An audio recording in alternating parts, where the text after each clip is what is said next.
আল্লাহর নির্দেশ মতো মূসা ও হারুন ফেরাউন ও তার সভাসদবর্গের নিকটে পৌঁছে গেলেন। অতঃপর মূসা ফেরাউনকে বললেন, হে ফেরাউন, আমি বিশ্বপ্রভুর পক্ষ হতে প্রেরিত রাসূল। আল্লাহর পক্ষ থেকে যে সত্য এসেছে তার ব্যতিক্রম কিছু না বলার ব্যাপারে আমি দৃঢ় চিত্ত। আমি তোমাদের নিকটে তোমাদের পালনকর্তার নিদর্শন নিয়ে আগমন করেছি। অতএব তুমি বনী ইসরাইলগণকে আমার সাথে পাঠিয়ে দাও। মূসার এ দাবি থেকে বোঝা যায় যে ওই সময় বনী ইসরায়েলের উপর ফেরাউনের ও তার সম্প্রদায়ের জুলুম চরম পর্যায়ে পৌঁছেছিল এবং তাদের সঙ্গে আপোষ বসবাসের কোনো রাস্তা ছিল না।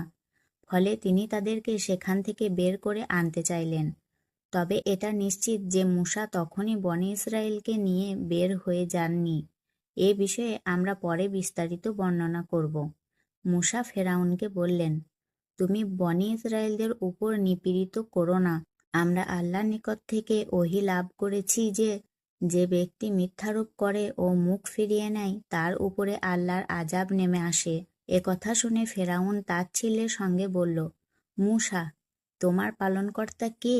মূসা বললেন, আমার পালনকর্তা তিনি যিনি প্রত্যেক বস্তুকে তার যোগ্য আকৃতি দান করেছেন, অতঃপর পথ নিদর্শন করেছেন।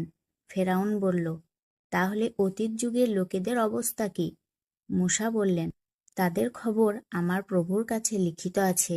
আমার পালনকর্তা ভ্রান্ত হন না এবং বিস্মৃতও হন না।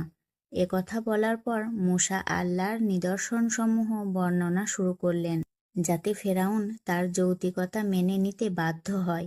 তিনি বললেন, আমার পালনকর্তা তিনি যিনি তোমাদের জন্য পৃথিবীকে বিছানা স্বরূপ বানিয়েছেন এবং তাতে চলার পথসমূহ তৈরি করেছেন। তিনি আকাশ থেকে বৃষ্টি বর্ষণ করেন এবং তা দ্বারা বিভিন্ন প্রকার উদ্ভিদ উৎপন্ন করেন।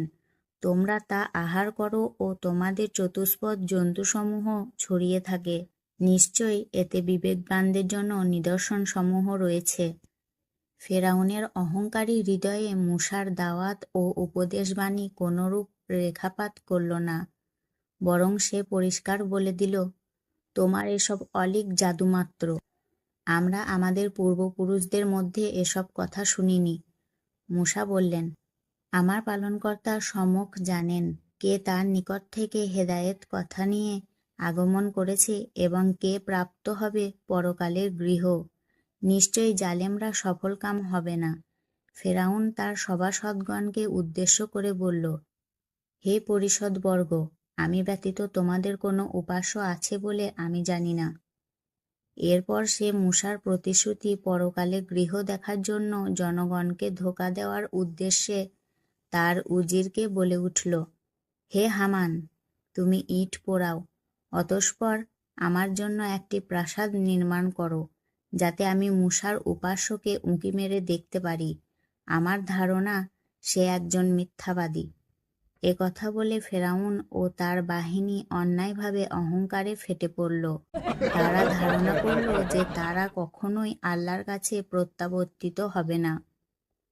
অন্যত্র বর্ণিত হয়েছে যে মূসা ও হারুন যখন ফেরাউনের কাছে গিয়ে বললেন, আমরা বিশ্বজগতের পালনকর্তার রাসূল, তুমি বনী ইসরায়েলকে আমাদের সাথে যেতে দাও। ফেরাউন তখন বাঁকা পথ ধরে প্রশ্ন করে বসল, আমরা কি তোমাকে শিশু অবস্থায় আমাদের মধ্যে লালন পালন করিনি? এবং তুমি কি আমাদের মাঝে তোমার জীবনের বহু বছর কাটাওনি? আর তুমি করেছিলে সে অপরাধ যা তুমি করেছিলে। এরপরেও তুমি আমাকে পালনকর্তা না মেনে অন্যকে পালনকর্তা বলছো। আসলে তুমিই হলে কাফির বা কৃতঘ্নের অন্তর্ভুক্ত। জবাবে মূসা বললেন, আমি সে অপরাধ তখন করেছি যখন আমি ভ্রান্ত ছিলাম। অতঃপর আমি ভীত হয়ে তোমাদের কাছ থেকে পলায়ন করেছিলাম। এরপর আমার পালনকর্তা আমাকে প্রজ্ঞা দান করেছেন ও আমাকে রাসূলগণের অন্তর্ভুক্ত করেছেন। অতঃপর আমার প্রতি তোমার যে অনুগ্রহের কথা বলছ তা এই যে তুমি বনী ইসরায়েলকে গোলাম বানিয়ে রেখেছ। ফেরাউন এ কথার জবাব না দিয়ে আকীদাগত প্রশ্ন তুলে বলল, তোমাদের কথিক বিশ্বজগতের পালনকর্তা আবার কে? মূসা বললেন, তিনি নবমণ্ডল, ভূমণ্ডল ও এতদুভয়ের মধ্যবর্তী সবকিছুর পালনকর্তা। যদি তোমরা বিশ্বাসী হও। এ জবাব শুনে ফেরাউন তার পরিষদবর্গকে বলল, তোমরা কি শুনছ না? আসলে তোমাদের প্রতি প্রেরিত এ রাসূলটি একটা আস্ত পাগল। অতঃপর ফেরাউন মূসাকে বলল, যদি তুমি আমার পরিবর্তে অন্যকে উপাস্যরূপে গ্রহণ করো, তবে আমি অবশ্যই তোমাকে কারাগারে নিক্ষেপ করব। মূসা বললেন, আমি তোমার কাছে কোনো স্পষ্ট নিদর্শন নিয়ে আগমন করলেও কি তুমি আমাকে কারাগারে নিক্ষেপ করবে? তখন ফেরাউন তাচ্ছিল্য ভরে বলল, হে মূসা, যদি তুমি কোনো নিদর্শন নিয়ে এসে থাকো, তাহলে তা উপস্থিত করো, যদি তুমি সত্যবাদী হয়ে থাকো। মূসা তখন নিজের হাতের লাঠি মাটিতে নিক্ষেপ করলেন, ফলে তৎক্ষণাৎ তা একটা জলজ্যান্ত অজগর সাপে পরিণত হয়ে গেল। তারপর নিজের হাত বের করলেন এবং তা সঙ্গে সঙ্গে দর্শকদের চোখে ধবধবে আলোকোজ্জ্বল দেখাতে লাগল।